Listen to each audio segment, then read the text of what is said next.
Bien, buenas tardes a todos, a los que estáis aquí de modo presencial y a los que nos siguen a través de Teams. Sabéis que esta es una clase especial.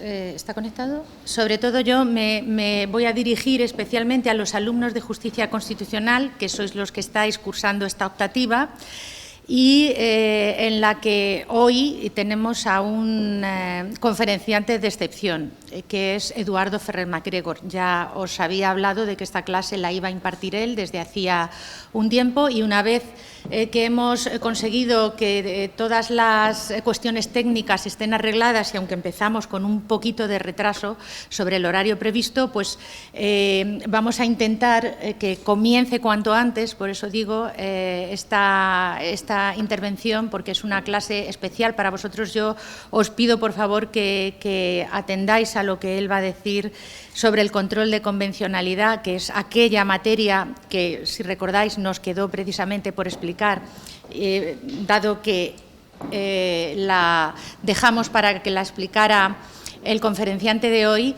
Y, bueno, pues voy a presentar antes al catedrático de la asignatura, el profesor Díaz Reborio, que va a su vez a realizar la presentación del conferenciante, el profesor Ferrer MacGregor. Creo que va a ser la mejor opción, mientras así damos también un poquito de tiempo para que se vayan incorporando aquellos que llegan un poco más justos, mientras hacemos la presentación. Pero, como digo, yo ya no me voy a entretener más. Doy la palabra al catedrático del área y él va a realizar la presentación del ilustre ponente que tenemos hoy.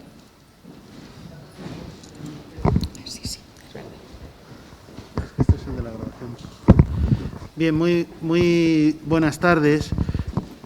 No deja de resultar un poquito extraño, seguramente el invitado así lo perciba, que al catedrático del área le tiene que presentar una profesora, porque la distribución de la docencia que tenemos, pues a veces hace que algún grupo de alumnos pueda no conocernos a alguno de los profesores. Si esto es así, es decir, que no me conocéis, pues mejor subsanarlo antes de que acabe el grado, aunque yo creo que estáis a la altura ya de no dar marcha atrás, es decir, que el grado de Derecho lo vais a acabar. Aunque me conozcáis a mí, no vais a retroceder ni abandonar en vuestra carrera de Derecho. Está bien que este tipo de eventos y de ocasiones se aprovechen para que los alumnos podáis conocer a todos los profesores del área, ¿no? Dentro de los departamentos, pues hay distintas áreas, una de las cuales es el área de Derecho Constitucional, que en esta facultad ofrecemos una serie de actividades y, por lo tanto, pues a mí me congratula especialmente acompañar hoy a los profesores, a Cayetano Corral y a María José Majano, vuestros profesores de Justicia Constitucional Comparada. Yo hace bastantes años, alguno a lo mejor lo conoce, vengo dando esta asignatura, bueno, en concreto la de Derecho Constitucional, en el doble grado de Derecho y Administración de Empresas. Por eso me da mucha pena a veces que los alumnos de Derecho puedan no conocerme, pero bueno, pues así lo subsanamos. Pero bueno, el propósito para el que tengo que hablar no es ese, sino, primero, para contextualizar esta conferencia y, segundo, para presentar muy brevemente al ponente. La contextualización es que, sin perjuicio de que, como muy bien ha explicado la profesora María José Majano, hemos elegido esta sesión como dedicada específicamente, y sabe ya el ponente porque le hemos explicado, a los cursantes de la asignatura Justicia Constitucional Comparada, asignatura optativa del grado en Derecho, pero esto también es una conferencia en abierto y que además transmitimos por Teams, donde tenemos personas conectadas, cursantes de otras materias. Creo que tenemos algún cursante del máster universitario en Derecho Constitucional, y también lo utilizamos en el... Alguien se ha dejado el micrófono, si alguien puede manejar Teams desde ahí para silenciar a los díscolos, siempre con respeto a los derechos fundamentales y los principios democráticos, pero silenciar en todo caso a los díscolos. Y decía que también debemos decirlo, porque además esta conferencia se financia como parte, si queremos, antesala o anticipo de otra actividad que conoce muy bien el ponente y que es la especialidad en Justicia Constitucional, Interpretación y Tutela de los Derechos Fundamentales. Y los que estáis terminando el grado en Derecho, Si os gusta la justicia constitucional, el paso lógico sería cursar inmediatamente después esta especialidad de justicia constitucional, interpretación y tutela de los derechos fundamentales, donde en los meses de junio y julio de este año, ahí a lo mejor no habéis terminado todavía el grado, pero bueno, si no para una próxima edición, o si ya habéis terminado, pues ya tendríais esa oportunidad. Podréis escuchar no solo al profesor Eduardo Ferrer MacGregor, sino a otros especialistas del mismo nivel, es decir, del máximo nivel internacional de Europa y de Iberoamérica, en el ámbito de la justicia constitucional, como estudiosos de la materia y también como jueces y magistrados, es decir, como conocedores prácticos de la materia. Bueno, pues este es el caso del profesor Eduardo Ferrer MacGregor, que hoy nos acompaña y que reúne todos esos requisitos y que además es profesor, no profesor ordinario, sino en este caso profesor conferenciante de nuestra especialidad de justicia constitucional. Hace bastantes años viene realizando, junto al profesor López Guerra, la conferencia de clausura de esa especialidad de justicia constitucional, interpretación y tutela de los derechos fundamentales, que en esta edición se puede seguir híbrido o se puede seguir totalmente online. Lo digo también para los que nos siguen por Teams, para que aprovechamos esta actividad también, como digo, como anticipo, como antesala, como promoción, como difusión de esa especialidad. Pues muy bien, el profesor Eduardo Ferrer MacGregor, que nos acompaña,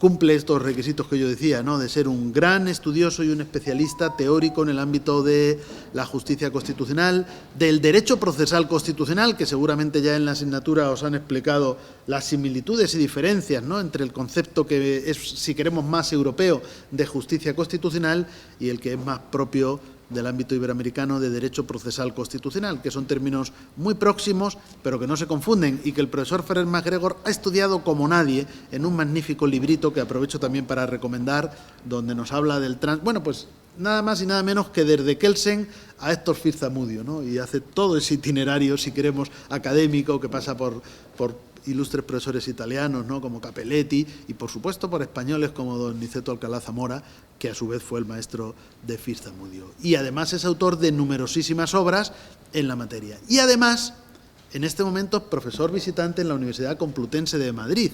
Y esto nos permite que, teniéndole tan cerca, pues le hemos podido traer a Toledo. Y además, dirige el Instituto Iberoamericano de Derecho Procesal Constitucional, y en el seno de las actividades de este instituto, hace apenas una semana, ha dirigido en Madrid, no sé cómo no está exhausto, o tal vez lo está, un macro congreso, un encuentro impresionante con los mejores especialistas en la materia de Derecho Procesal Constitucional Iberoamericano. Ahí han estado, pues, profesores como Néstor Sagüés, como Domingo García Belaúnde, como Alan Breguer Carías, que seguramente vosotros estudiáis o por lo menos son mencionados por vuestros profesores en la asignatura, entre otros muchos. Bueno, pues nos parece que nadie como el profesor Ferrer MacGregor para impartir una sesión sobre el control de convencionalidad, porque además, que no se nos olvide decir, porque esto es particularmente importante, y además viendo la presentación ya no se me olvida, porque la fotografía de la presentación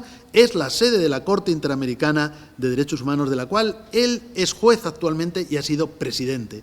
Esto, por supuesto, es un mérito al alcance de muy pocos juristas y, como he dicho antes, completa esta perspectiva que yo he dado antes de estudioso, de profesor, de investigador, con una perspectiva de conocimiento práctico. La Corte Interamericana de Derechos Humanos, sin perjuicio de lo que él os diga y lo que os hayan dicho los profesores, es el equivalente, con variantes significativas, pero en fin, a nuestro Tribunal Europeo de Derechos Humanos de Estrasburgo. Esta Corte está en San José de Costa Rica y tiene esta sede que el profesor ha elegido como ilustración de portada de su presentación. Solo me queda agradecerle, en nombre de todos los profesores del área de Derecho Constitucional, bueno, pues que haya aceptado nuestra invitación, que haya venido hoy a Toledo a pesar de su agenda tan densa. Agradecer a los profesores de la asignatura Justicia Constitucional Comparada que nos hayan dado, vamos a decir, marco ideal para esta actividad, porque creo que vosotros, pues, por lo menos habéis elegido esta asignatura como optativa, no estaban obligados a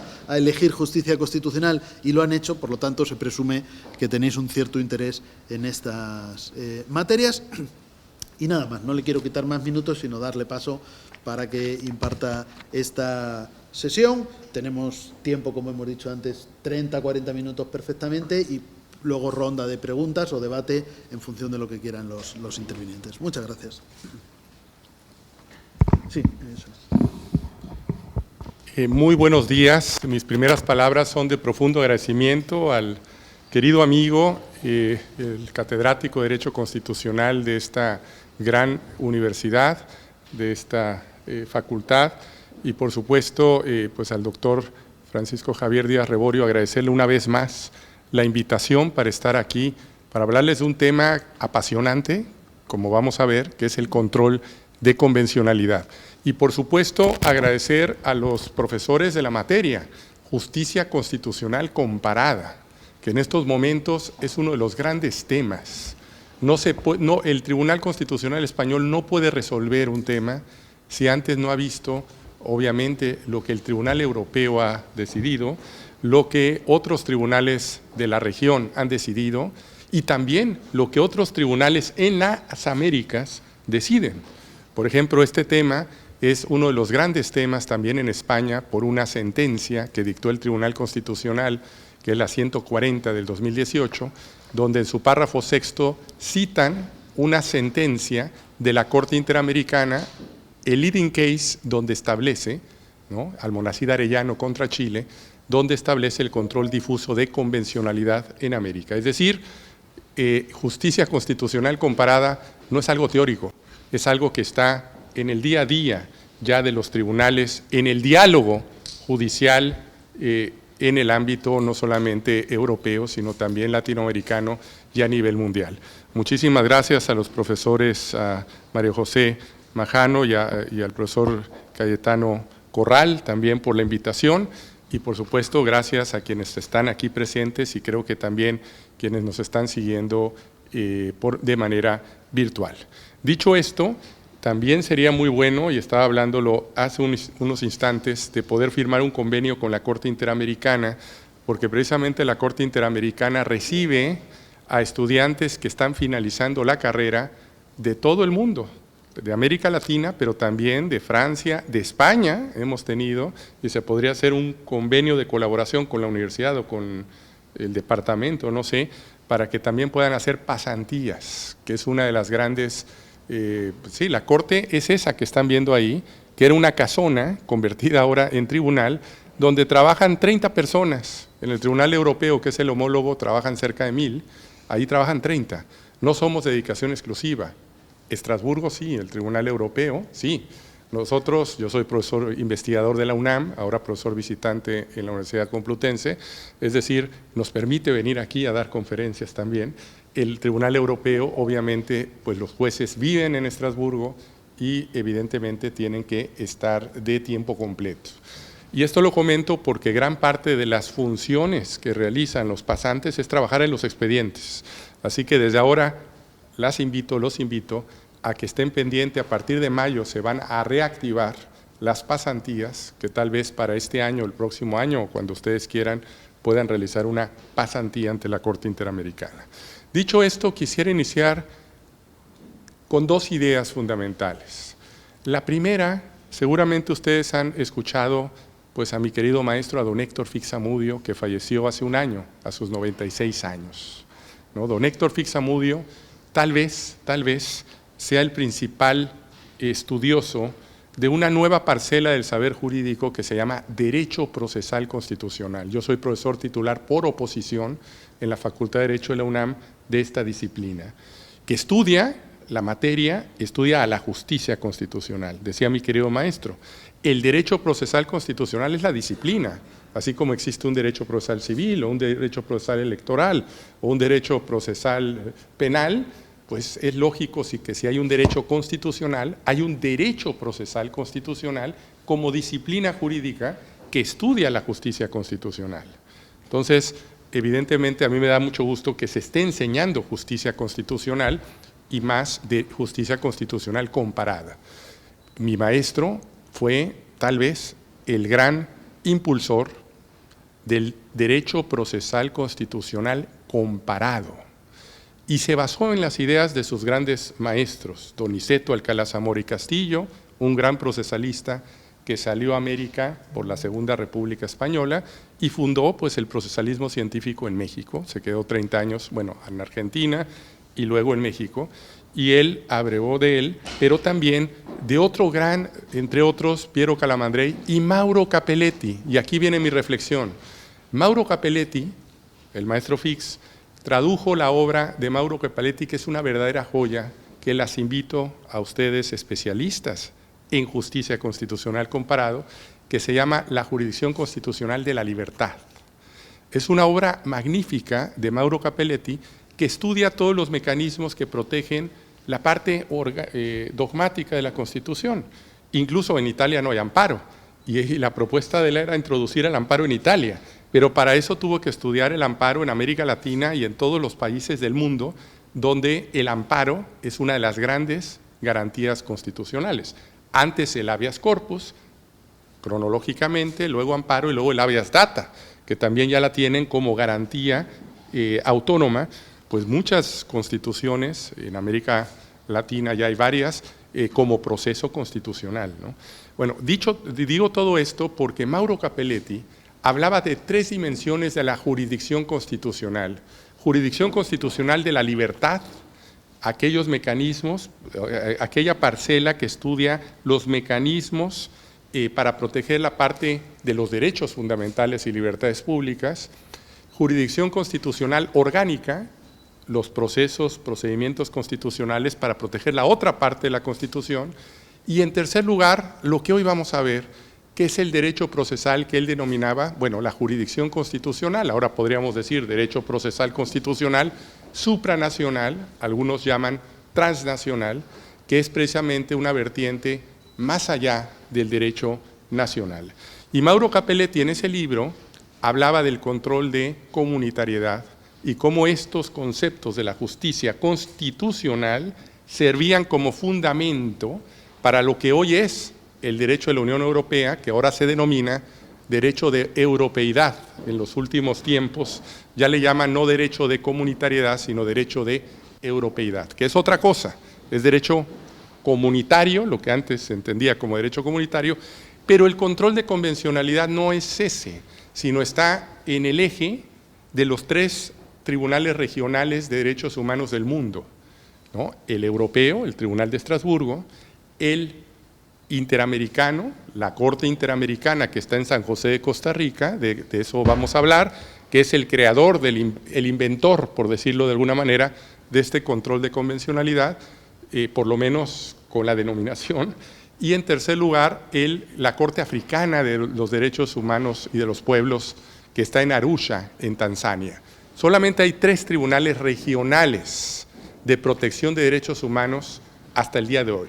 Hay un proyecto de crear en Naciones Unidas una Corte Universal de Derechos Humanos, ahí está un proyecto, pero evidentemente es un proyecto, y también hay proyectos en Asia de crear un sistema regional asiático, pero también está en ciernes, pero ahora hay 3 tribunales regionales de derechos humanos que evidentemente complementan lo que hacen los tribunales nacionales para la protección de los derechos fundamentales y libertades públicas. Dicho esto, la segunda idea fundamental. Antonio Guterres, secretario general de Naciones Unidas, en septiembre pasado, en el 176 periodo de sesiones de Naciones Unidas en Nueva York, decía textualmente: estoy aquí ante presidentes, ¿no?, de las naciones para sonar las alarmas.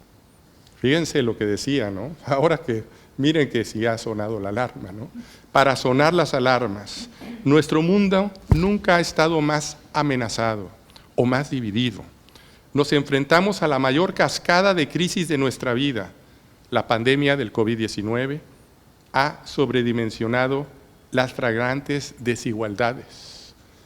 El último informe de la CEPAL, es Comisión Económica para América Latina y el Caribe, que es un órgano de Naciones Unidas, las cifras son, América Latina, la región más desigual del mundo, no la más pobre, la más desigual.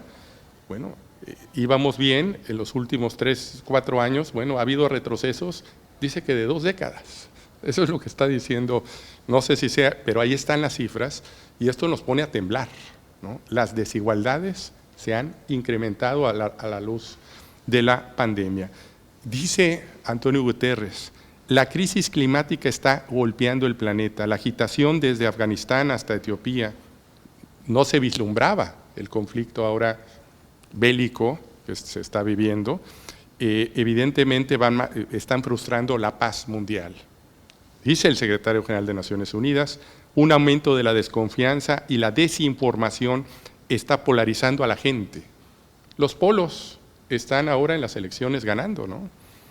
Las posiciones intermedias en materia electoral tienden a desvanecerse, ¿no? Los derechos humanos están bajo fuego, los derechos humanos. La ciencia está siendo atacada, los científicos están siendo atacados y los salvavidas económicos para los más vulnerables están llegando demasiado poco o demasiado tarde, si es que llegan. La solidaridad está ausente justo cuando más la necesitamos. Bueno, uno escucha al secretario general de Naciones Unidas diciendo esto en septiembre y ahora estamos ante una amenaza de guerra mundial, ¿no? Evidentemente, ¿qué tiene que ver esto con la justicia constitucional? Que la justicia constitucional está en el centro de nuestra democracia, de los valores más preciados. El artículo 1.1 de la Constitución española habla de valores supremos, igualdad, libertad. Bueno, igualdad, lo que nos está diciendo el secretario general de Naciones Unidas, que ahora, después de la pandemia, esto está en un grado superlativo, ¿no? Y precisamente la justicia constitucional ha sido uno de los grandes logros después de la Segunda Guerra Mundial. Ojo, después de la Segunda Guerra Mundial se reconstruye la humanidad diciendo, vamos a internacionalizar esto que ya teníamos en el ámbito nacional, justicia constitucional, lo vamos a traspolar al ámbito del derecho internacional. 1945, San Francisco, artículo 56, grábense esto, artículo 56, derechos y libertades, eso que ya estaba en el ámbito nacional, debe de tener, dice el inciso C, efectividad. Si no, de nada sirve. Y la justicia constitucional es eso, defender esos valores supremos, esos principios concretos, independencia judicial, división de poderes, que parece en estos tiempos, bueno, en estos tiempos hay que defenderlos en todas las latitudes. De eso trata la justicia constitucional, está en el centro mismo de la gravitación de la democracia de nuestros días. Hay que defender la justicia constitucional, lo que se ha creado a la luz de esta justicia constitucional, que se ha traspolado. Mauro Capelletti tuvo esa visión de llamar, bueno, la justicia constitucional supranacional. Hemos creado toda una institucionalidad más allá de las fronteras. Dentro de esta institucionalidad está la Corte Interamericana de Derechos Humanos y voy a hablarles con este preámbulo muy rápido de este control de convencionalidad. Quise hacer este preámbulo para entenderlo, porque así como hay un control de constitucionalidad, ahora se ha creado una institucionalidad más allá de las fronteras para defender lo que a veces no se puede defender o no se quiere defender en el ámbito nacional. El control de convencionalidad se traspola. Incluso, fíjense, el amparo, el recurso de amparo tan importante, bueno, perdón que lo diga, nace en México, en un estado, en el estado de Yucatán, ¿no?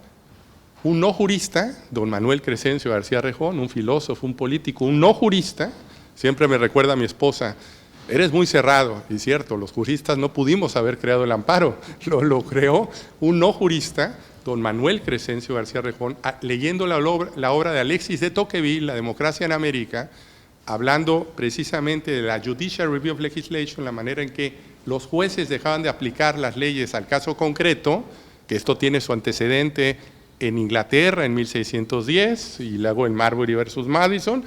Esto dijo, ¿y por qué no lo ponemos en una constitución?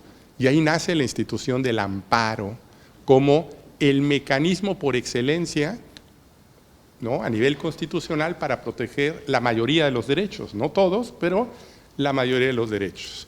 Y comento que esto es importante porque luego en la Declaración Universal, en la Declaración Americana, que se adelanta a la Declaración Universal casi 8 meses, la Declaración Universal de los Derechos Humanos, americana en Bogotá, en abril, en diciembre de 1948, se establece una distinción entre el amparo, ¿no?, y los derechos. Es decir, el amparo es el derecho a los derechos. Toda persona tiene derecho a un recurso sencillo y rápido que lo ampare por violaciones a los derechos humanos, derechos fundamentales o derechos humanos previstos en esta convención, dice el Pacto de San José de Costa Rica, y siguen la mayoría el Pacto Internacional de Derechos Civiles y Políticos, es decir, el amparo visto como un derecho en sí mismo.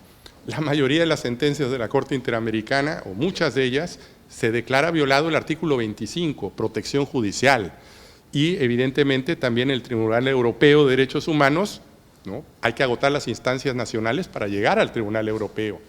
Es decir, casi siempre o siempre pasa por los tribunales nacionales. El derecho a la tutela de los derechos, el amparo es un derecho a nivel internacional, no solamente una institución propiamente procesal. Dicho esto, se ha internacionalizado todas estas categorías que les han enseñado la querida y querido profesor sobre justicia constitucional. Si nosotros vamos viendo en el sistema interamericano, no sé si cambió ahí y si cambia por allá, pero bueno, no cambia, pero si no lo voy diciendo, a ver si cambia, pero no pasa nada, voy diciéndolo. Lo que tenemos que decir es que en el sistema interamericano, a diferencia de Estrasburgo, son 35 países la Organización de Estados Americanos, y de esos 35 países, solamente 25 han suscrito el corazón del sistema, que es el Pacto de San José de Costa Rica. Es el equivalente a la Convención Europea de Derechos y Libertades Fundamentales, 1950, 1953 entra en vigor. La Convención de Roma es la Convención de San José de Costa Rica, y solamente lo han suscrito 25 de los 35 países. Ni Estados Unidos, ni Canadá, ni la mayoría de países anglófonos caribeños han suscrito esta convención. Gran diferencia con Europa, ¿no? Porque la gran Europa, bueno, ya no sabemos ahí Rusia qué va a pasar, está suspendida, pero suspendida, ¿no? No ha denunciado, ¿no? Suspendida. ¿Qué ha sucedido en América Latina?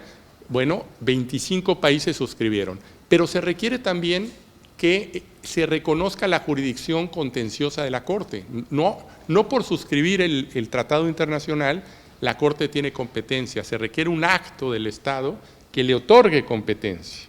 Y esto se dio 22 países, porque 3 suscribieron la convención, pero no han reconocido la jurisdicción de la Corte. Jamaica, Grenada, no Granada, que a veces me preguntan, ¿y qué tiene que ver Granada, España? No.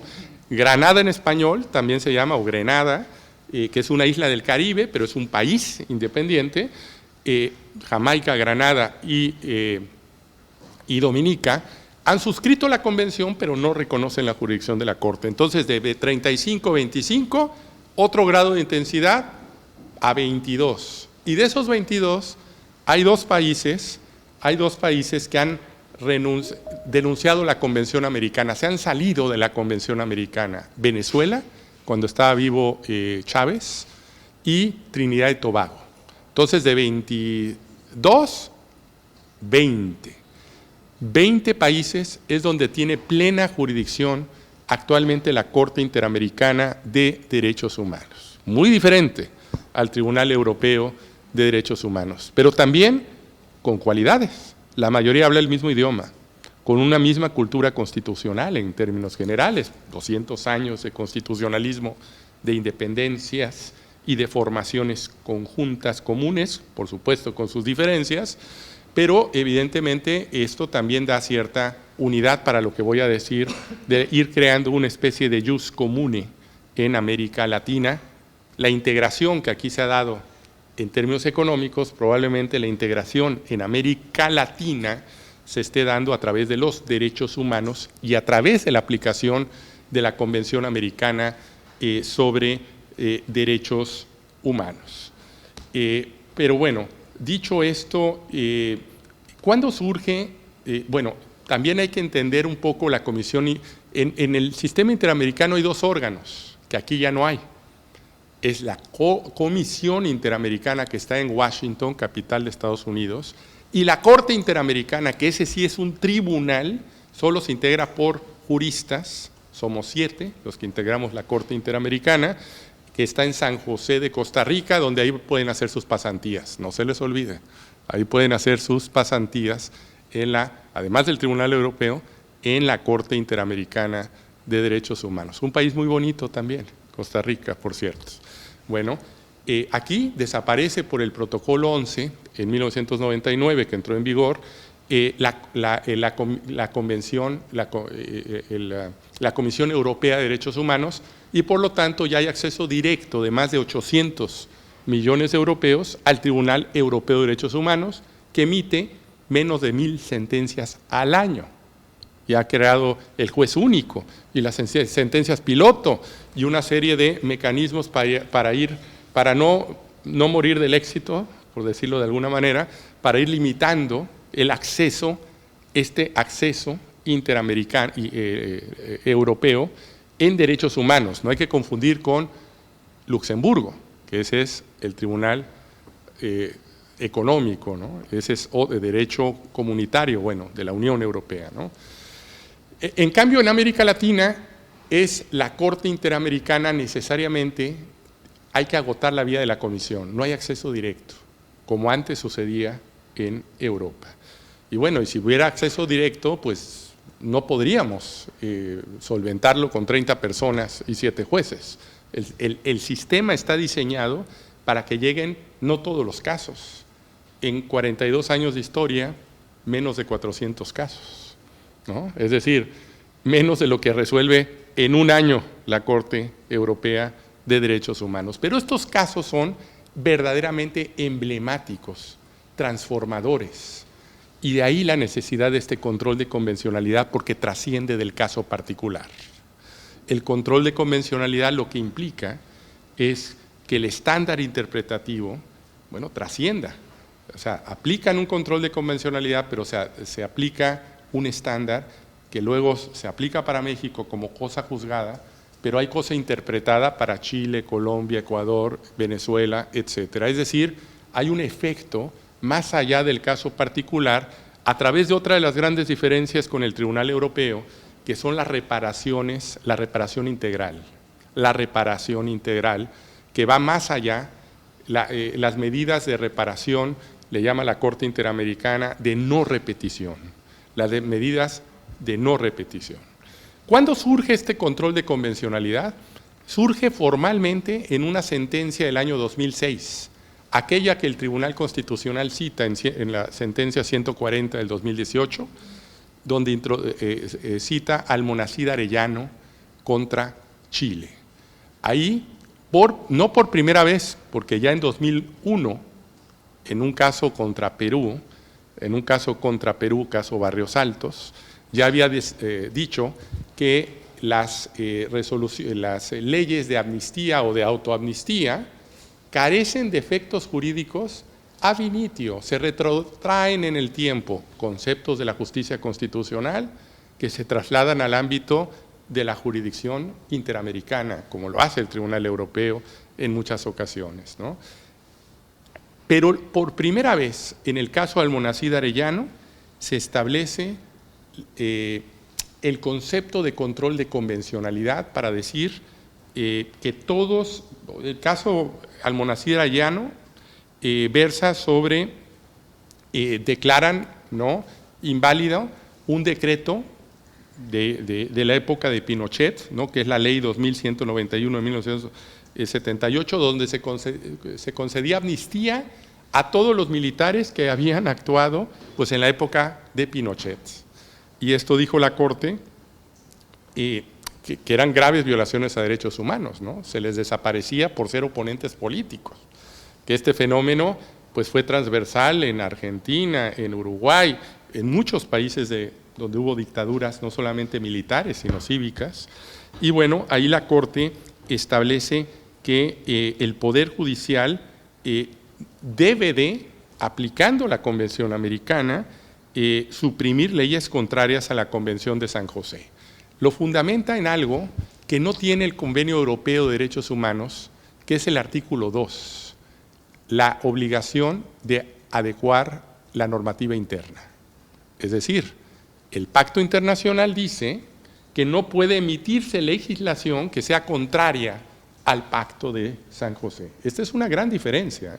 Por eso tal vez no lo ha dicho tan explícitamente el Tribunal Europeo, como sí lo acogió con fuerza, con base en el artículo 1, respeto y garantía, que eso también está en el Convenio Europeo, pero sobre todo en el artículo 2, la necesidad de que las leyes sean conforme a la Convención, de tal suerte que si hay una ley que sea contraria, evidentemente el Poder Judicial, dice esta sentencia, debe de dejar de aplicar con base en el control de convencionalidad, con base en la Convención Americana, esa norma que es contraria a la Convención Americana. Una ley de amnistía, de autoamnistía, en principio va en contra pues, del derecho a la verdad en términos generales, el derecho de las víctimas a acceder a las reparaciones y otros derechos, ¿no? El artículo 8, 25, 1.1.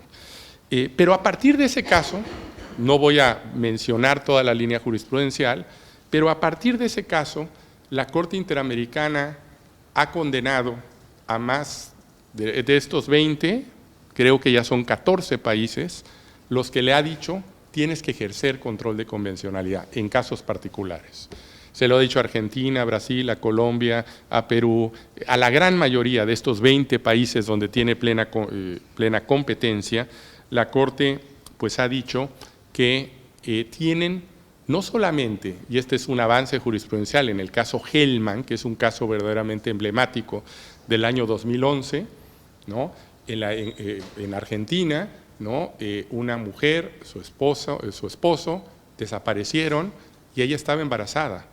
Y bueno, años después el poeta Hellman, que vivía en México, rastreó durante años y encontró que su nieta pues había nacido y que vivía en Uruguay. Y se presenta diciendo, tú eres mi nieta, ¿no? Macarena Hellman, a los 23 años se enteró que había nacido en Argentina, que sus padres los habían desaparecido, y ella creció con unos policías uruguayos, ¿no? Y que, por cierto, les tenía un enorme afecto, pero ese es el caso que llega a la Corte Interamericana, donde está involucrado la desaparición forzada de personas, incluida ella en el vientre, y evidentemente el derecho a la identidad y otros derechos involucrados. ¿Pero por qué comento esto? Porque la Corte Interamericana, en este caso, amplía este control no solamente para el Poder Judicial, sino amplía también para el legislador. ¿Y por qué era importante? Porque en Uruguay se había emitido una ley y luego hubo un referéndum diciendo, ¿quiere la población que esta ley esté vigente? Y la mayoría dijo sí, es decir, había un reforzamiento democrático. Y dijo la Corte Interamericana, yo no estaba en la Corte, ¿no? Son muy valientes los jueces de ese momento, dijo, la democracia tiene límites y estos límites se llaman los derechos humanos. Es decir, que también las mayorías se pueden equivocar. Y aquí entra esta justicia constitucional supranacional para hacerla efectiva y decir, esa ley, a pesar de tener doble reforzamiento democrático, carece de efectos ab initio, se retrotraen en el tiempo. Es lo que los alemanes distinguen entre ex nunc y ex tunc.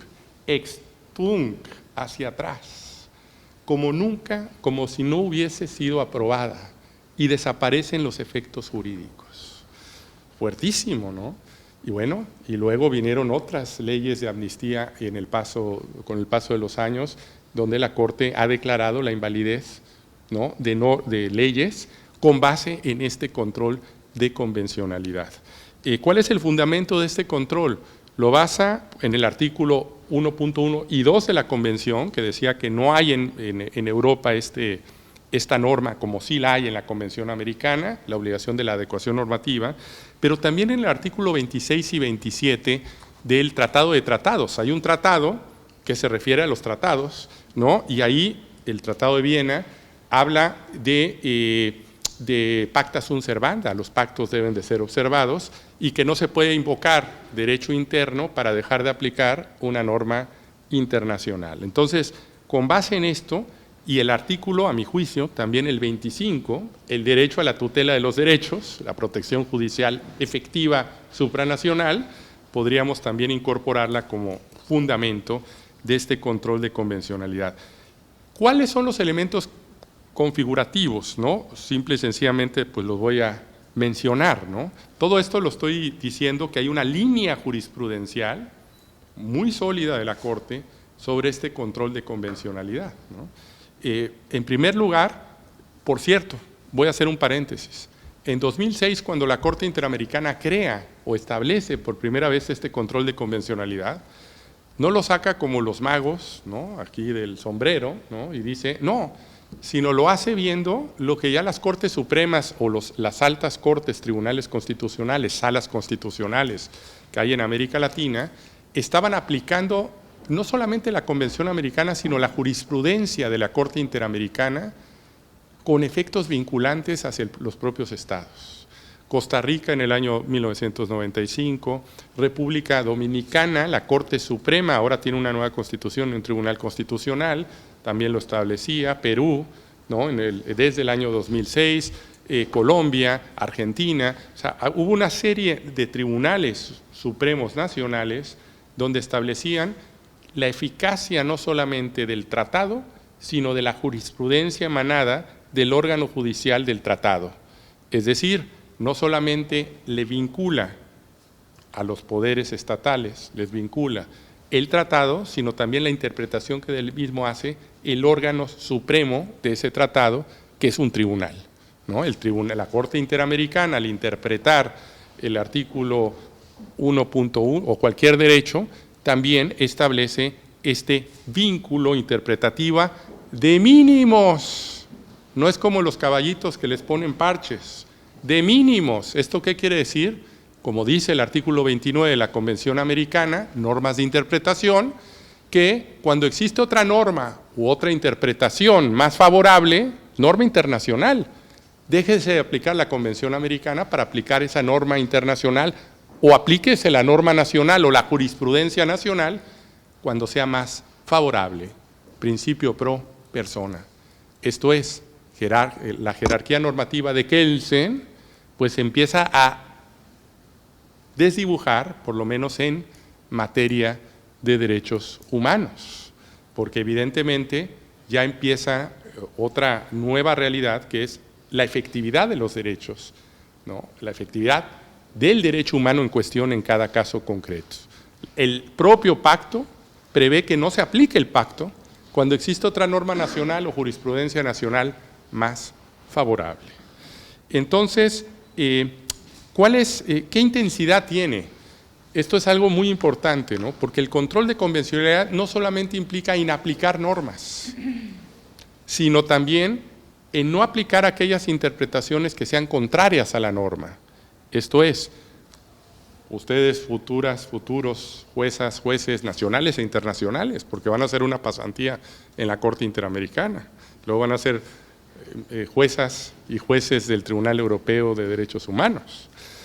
No digo que de la Corte, porque necesitarían la nacionalidad de algunos de los países de América Latina para que las postularan, pero seguramente lo serán del Tribunal Europeo, algunas o algunos de ustedes. Y bueno, entonces, ¿qué sucede? En que cuando ustedes interpretan, los juristas, podemos interpretar una norma como A, como B, como C, como D, tal vez 4 interpretaciones, ¿no? A veces 5, no sé, o 3. Bueno, aquellas que sean incompatibles con la convención se controlan. Es decir, el control de convencionalidad, como lo ha ido desarrollando la Corte, no implica solamente la inaplicación de normas, sino también el control de interpretaciones que sean contrarias a la Convención. Les pongo un caso muy reciente, el caso Petro.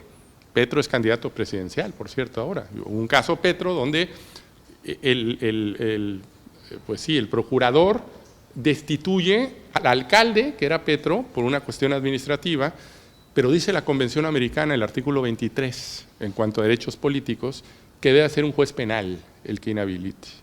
Y entonces el procurador, pues no es juez penal. Entonces ahí la Corte, y aquí la cuestión es, decían, es que esto viene en la Constitución de Colombia. Y la Constitución de Colombia, por más que lo leíamos, decimos, es que eso no dice que sea la... Entonces lo que hicimos fue una interpretación convencional conforme.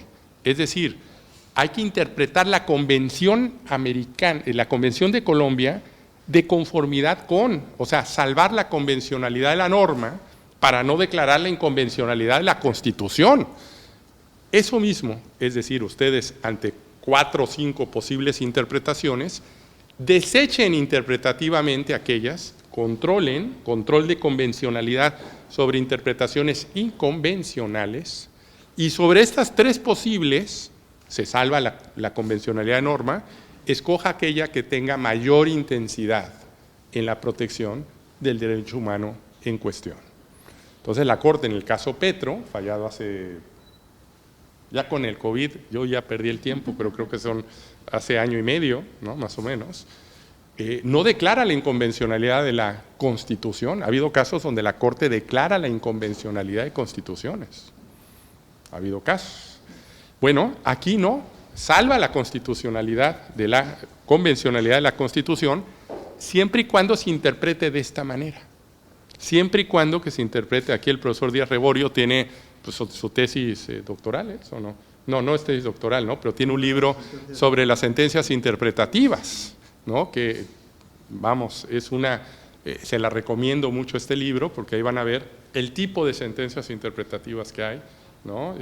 Esto los italianos pues lo manejan extremadamente bien, y aquí hubo un caso pues muy polémico del Estatuto de Cataluña, que también da para mucho, y lo analiza el profesor en el prólogo, en la introducción de ese libro, que republicamos en México, por cierto, hace algunos años. Pero bueno, entonces, ¿qué autoridades lo pueden hacer? No solamente los jueces, ha dicho la Corte Interamericana, todas las autoridades. ¿Cuándo? En el ámbito de su competencia. No se trata de un control de convencionalidad, como dice Sagüez, salvaje, ¿no? No, a ver, si en un país hay control difuso, evidentemente cualquier juez puede dejar de aplicar una norma, pero no porque exista control de convencionalidad, los jueces siempre van a dejar de aplicar una norma. En aquellos sistemas donde no existe control difuso, evidentemente es solamente el órgano que realiza esa posibilidad, el Tribunal Constitucional, la Sala Constitucional puede declarar la invalidez con efectos erga omnes, pero en otros sistemas pueden inaplicar normas. En otros sistemas la administración, pocos pero existen, pueden inaplicar normas, y la mayoría de los casos pueden controlar interpretaciones inconvencionales. En México pues hay una institución que es el SAT, ¿no? El Servicio de Administración Tributaria, no sé cómo se llame aquí, Agencia Tributaria, ¿no? Que yo siempre digo, ojo, es principio pro persona, no contra persona, ¿no? Porque ahí parece que es la interpretación siempre más restrictiva. El control de convencionalidad ahí aplica también, ¿por qué? Porque tienen que interpretar o desechar aquellas interpretaciones que sean inconvencionales, ¿no? El legislador también está, y además porque así lo establece el artículo 2 de la Convención Americana, obligada a legislar conforme a la normativa convencional. Entonces, ¿quiénes aplican el control? Obviamente los jueces, ¿no? Y especialmente los altos jueces, pero esto se ha expandido a otros, a todas las autoridades en el ámbito de su competencia y conforme a las regulaciones procesales correspondientes. ¿Quién define las competencias en cada estado? Los propios estados. Ahí la Corte no se mete. El control de convencionalidad es aplicable a cualquier sistema, sea difuso, concentrado, mixto, dual, paralelo, como le quieran llamar, opera a la luz de las competencias de cada órgano. ¿Cuál es el parámetro para ejercer el control de convencionalidad? Es decir, lo vamos a comparar el acto o la norma o la interpretación a la luz de ¿qué? Pues de la Convención Americana sobre Derechos Humanos y del Corpus Juris Interamericano.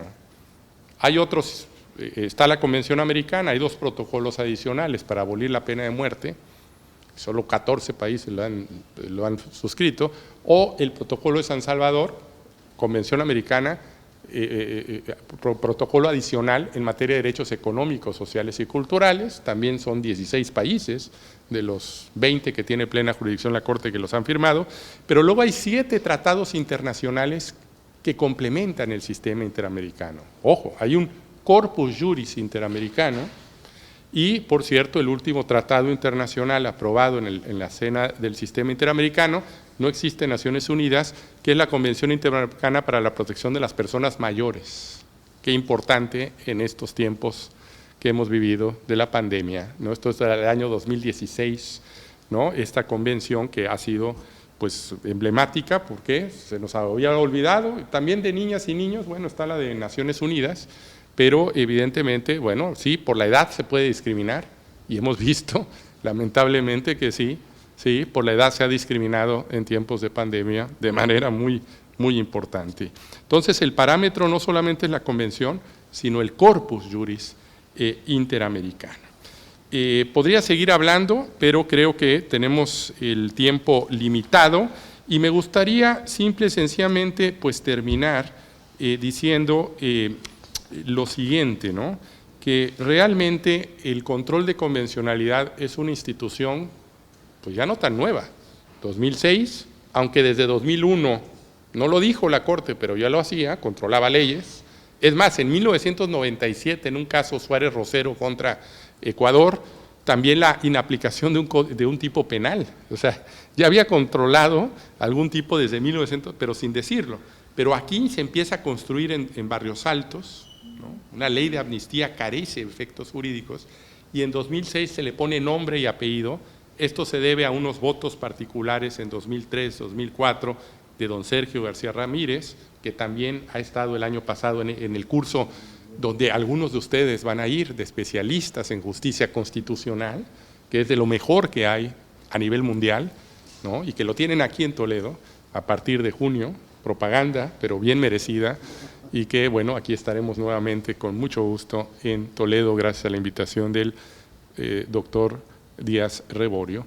Pero esto evidentemente ya se concretiza, se le da por el Pleno de la Corte en Almonacid Arellano contra Chile y ha habido pues, más de 40 sentencias que hablan de este control de convencionalidad que le piden o establecen la condena internacional, o sea, establece la responsabilidad internacional del Estado y como medidas de no repetición, entre otras, es que los jueces dejen de aplicar, por ejemplo, normas o interpretaciones o prácticas, porque en América Latina pues somos campeones de reformas, reformitis, aguditis, ¿no? La Constitución mexicana de 1917, más de 700 reformas y a veces la realidad está igual o peor. La normatividad y la realidad pues no van de la mano, ¿no? Piensan los juristas, cambia la norma, cambia la realidad.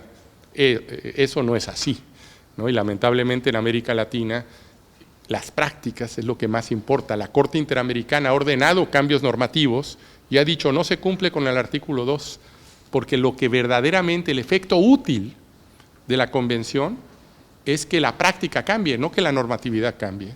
Para efectos de la Corte no solo se requiere que haya una adecuación normativa, sino el efecto útil de la Convención, esto es que la norma sea conforme a las prácticas, ¿no? El caso Campo Algodonero, caso que me da vergüenza, el feminicidio de Ciudad Juárez, ¿no? Ahí pidió la Corte que se reformaran todos los códigos penales para establecer el delito de feminicidio. Criticada la Corte por utilizar el término feminicidio porque no existía, ¿no? Bueno, ya está en la Real Academia de la Lengua Española, pero lo importante es que se reformaron todos los códigos penales, tardó muchísimo, y el último estado que lo hizo fue Chihuahua, donde se cometieron los hechos, pero ya se hizo. ¿Pero por qué comento esto? Porque la práctica venía dándose de que no se podía, ante una desaparición de una mujer, presentar una denuncia, porque había que pasar 48 horas. Se fue con el novio, se fue no sé qué, y cuando las primeras horas en la desaparición de una mujer son vitales para encontrarlas con vida, se modificó la práctica empezaron las alertas tempranas. Empezó no solamente a cambiar la normatividad, sino una práctica para visibilizar el hecho generador. Y esto, evidentemente, le llama a la Corte reparaciones con vocación transformadora. ¿De qué? Pues de la realidad. Esto tiene que ver con las prácticas. Termino tratando de cristalizar. La Corte Interamericana ya tiene una línea jurisprudencial sobre este control de convencionalidad que tiene como objetivo, podríamos decir, 3 ejes o 3 grandes cuestiones, ¿no? 3 objetivos, ¿no? El primero es prevenir que las normas que los estados aprueban, pues no sean manifiestamente incompatibles con la Convención americana. Y ahí tenemos un buen número de ejemplos donde la Corte ha declarado o ha sucedido la inconvencionalidad de leyes de amnistía que permitían la impunidad en casos de desaparición forzada, ejecuciones extrajudiciales, crímenes de lesa humanidad y otras graves violaciones de derechos humanos. Segundo, es una institución que permite que todas las autoridades cumplan con lo que se comprometió su Estado. Es decir, es un vehículo para poder cumplir con los tratados internacionales que soberanamente los propios Estados, es decir, si aplican la jurisprudencia de la Corte, pues no van a llegar los casos a la Corte Interamericana. Es un vehículo, ¿no? Un vehículo para el diálogo. Yo aquí le llamo diálogo judicial porque es el más intenso, pero es un diálogo evidentemente mucho más extenso. Y en tercer lugar, porque además hay que no perder de vista que es un sistema complementario y subsidiario. Solamente se puede llegar a la Corte Interamericana si se agotan las instancias nacionales. No se sustituye. Es un sistema que complementa, ¿no? Cuando las autoridades nacionales no terminan de realizar lo que en el tratado internacional se comprometió el propio Estado. Y el tercer objetivo, precisamente, es un medio que permite la complementariedad, el diálogo y especialmente el diálogo jurisprudencial. Hoy no hay una sentencia de la Corte Interamericana que no cite lo que ya dijeron los tribunales constitucionales de la región, ni una, ¿no? ¿Por qué? Porque ahora evidentemente se está viendo todo lo que ya decidieron las altas cortes nacionales para que la Corte pueda pronunciarse. No le obliga a pronunciarse de una u otra manera. El margen de apreciación que se da en Europa, que luego no entiendo muy bien cómo funciona, por más que lo he leído, o trato de entender, o funciona para ciertos casos o países, pero bueno, en el sistema interamericano, bueno, la gran mayoría de casos son de violaciones graves a derechos humanos, opera de manera distinta, ya se está diversificando los temas, pero evidentemente todo ello, todo este diálogo, creo que está fortaleciendo esta nueva dimensión de ir creando, por lo menos en América Latina, en 20 países, una especie de jus constitutionale comune, derecho común latinoamericano, por lo menos en materia de derechos humanos. Y el instrumento, el vehículo, ¿no?, es precisamente este control de convencionalidad. Muchas gracias y quedo abierto a las preguntas.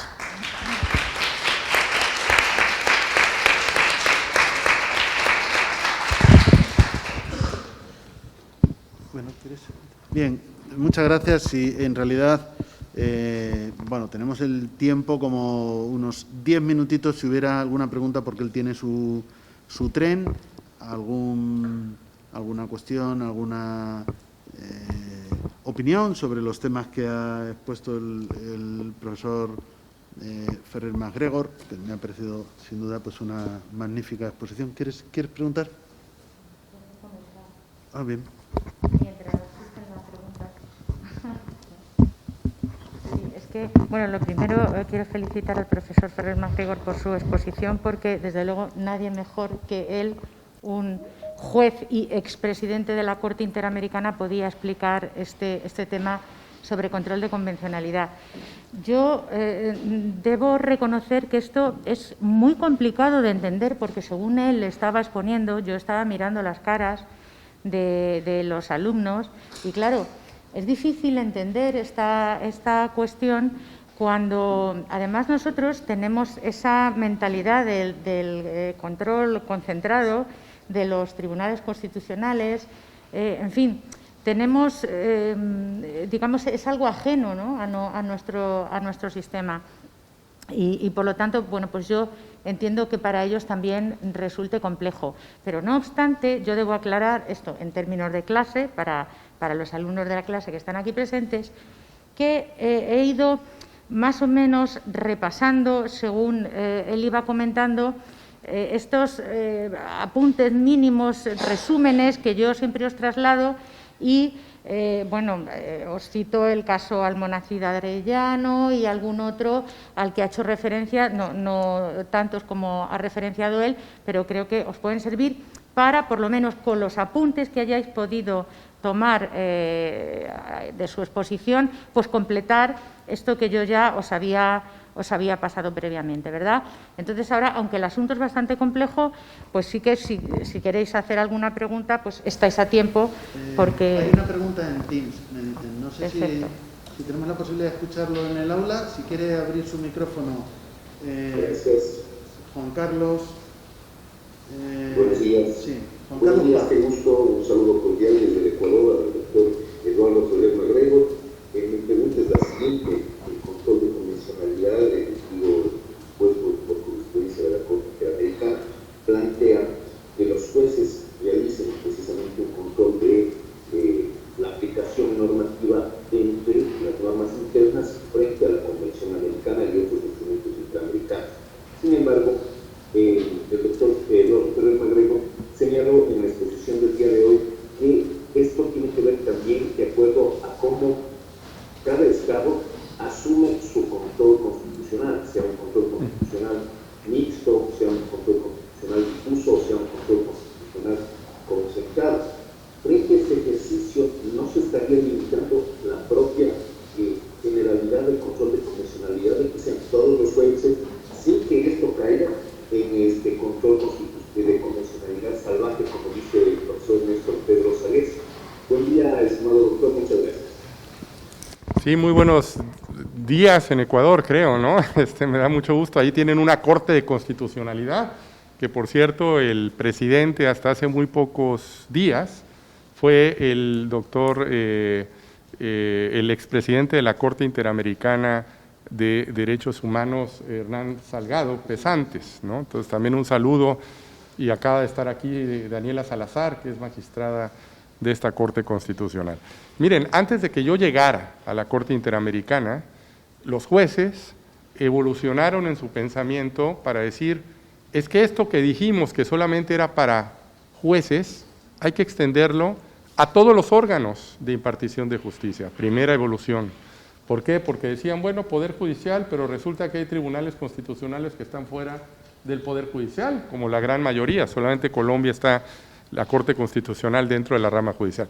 Entonces, en el caso Cabrera, García y Montiel Flores, dijo la Corte, ahí sí, parte de mea culpa, porque yo era juez ad hoc para ese caso, todavía no era juez titular, pero la Corte dio el paso para decir, no solamente es Poder Judicial, sino en general a los órganos jurisdiccionales, ¿no?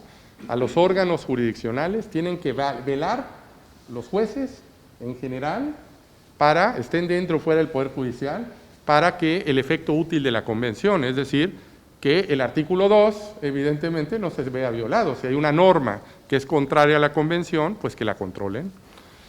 Eso por un lado. ¿Cómo controlarlo? Como quieran. Ahí no se metió la Corte, nada más dijo, ¿no?, dentro de sus competencias y de las regulaciones procesales. ¿Cómo lo quieren hacer? Difuso, concentrado, mixto, dual, como quieran. Margen de apreciación, tal vez, sí, ahí, como quieran hacerlo. Pero debe haber alguien que lo haga en el ámbito nacional para no incurrir en la violación internacional. Pero luego la Corte, ya en Hellman, que acaba de por eso comenté Hellman, como un caso también de evolución, dijo también al legislador. O sea, no solamente el Poder Judicial, los órganos jurisdiccionales en general, también el legislador tiene que emitir normas o cambiar normas que sean contrarias a la Convención. Y también luego dio el paso la Corte también cuando se trata de interpretaciones y de actos. Es decir, la Corte tuvo una expansión de este control de convencionalidad y por ello digo, le contesto, ojo, no solamente es la inaplicación de normas. Este control de convencionalidad que antes hacía la Corte de manera concentrado, se convierte en difuso. Difuso, ¿por qué? Porque ahora son los jueces nacionales e incluso ahora también otras autoridades que no sean jueces, ¿no?, que pueden realizar el control dentro del marco de su competencia, para no caer en ese control de convencionalidad salvaje. ¿Esto qué quiere decir? Que en aquellos sistemas donde no hay control difuso, pues los jueces no podrán dejar de aplicar una norma, pero sí podrán lo que pueden hacer siempre, que es hacer interpretaciones convencionales, es decir, controlar aquellas interpretaciones que no sean contrarias, que sean contrarias a la Convención.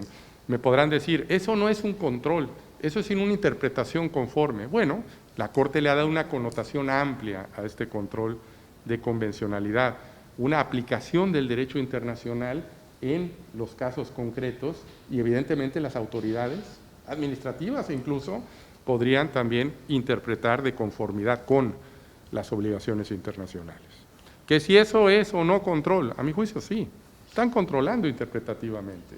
Es más, para la Corte les obliga a interpretar, controlar aquellas interpretaciones que sean evidentemente contrarias. Entonces no sé si por ahí aclaré, no se trata de que en aquellos sistemas donde no se permite que los jueces, donde no hay control difuso, permitir que haya control difuso. No, ahí la Corte no se mete. Es decir, evidentemente cuando se hace control de constitucionalidad, pues normalmente se hace control de convencionalidad porque hay un bloque, pues no solamente de constitucionalidad, yo le llamo un bloque de convencionalidad también. Es decir, que ya viene algo integrado por regla general en el constitucionalismo de nuestros días, en la mayoría de los casos, por culpa de España, por cierto, por el 10.2 de la interpretación conforme que pasa a muchas constituciones de América Latina, han creado pues interpretaciones. En algunos casos, como en Venezuela, la Constitución venezolana, la de Chávez, permite incluso que se aplique los tratados por encima de la Constitución. Eso lo redactó Carlos Ayala Corao, bueno, esa norma. Y bueno, la jurisprudencia de la Sala Constitucional de Costa Rica por ahí va, es decir, que incluso puede estar por arriba un tratado internacional que la propia, bueno, son algunos países que ahí lo tienen. Pero en concreto lo que te digo es, no solamente el control es sobre el aspecto normativo, sino también respecto a las interpretaciones y las prácticas, y en general aplica pues más allá de los jueces, pero no se le está diciendo a los jueces que conviertan, o a los sistemas nacionales, que todos sean difusos. La expresión difuso es para decir, bueno, era concentrado en la Corte y ahora es que los jueces nacionales también son jueces interamericanos. Se les ha dado ese poder para, si tienen la competencia de inaplicar una norma, no solamente con base en la Constitución, sino también en la Convención, y si no la tienen, que controlen interpretativamente aquellas interpretaciones que sean contrarias a la propia Convención. Muchas gracias por la pregunta y un saludo hasta Ecuador. Muchísimas gracias. Lamentablemente el tiempo no da más de sí. Sí le vamos a pedir al ponente, porque aquí no ha pasado la presentación, en Teams me dicen que sí, pero aquí no, si luego me la puedes mandar para que los cursantes lo puedan tener como material de la asignatura, como dice la profesora. Estaríamos muy agradecidos. Porque aquí la hemos estado viendo y la verdad es que me parece bastante ilustrativa y bastante útil, si luego nos lo puedes compartir. Sí, es que aquí no ha ido pasando, por no sabemos qué problema fallo, técnico, aquí no ha avanzado. En Teams sí que veían cuando tú avanzabas la diapositiva. Bueno, lo dicho, muchísimas gracias por aceptar nuestra invitación. Pronto pues volveremos a vernos como tarde en esa especialidad de Justicia Constitucional de julio, para todos también. Algunos están a punto de terminar el grado y otros de los que nos siguen ya están haciendo estudios de posgrado. Pues miren nuestra web, derechoconstitucionaltoledo.com, y ahí metemos información, no vamos a decir que vamos a hacer un promocional, sino que metemos información que no compromete a nadie de nuestros posgrados. Tenemos una especialidad en Derechos Humanos, un máster universitario en Derecho Constitucional y, por supuesto, esa especialidad de Justicia Constitucional que con este acto pues, queríamos promocionar o que sirviera un poco por de avanzadilla de ese tipo de temas que luego en esta especialidad se profundizan muchísimo más. Muchas gracias al ponente, gracias a todos vosotros por la presencia y la atención. Hasta pronto.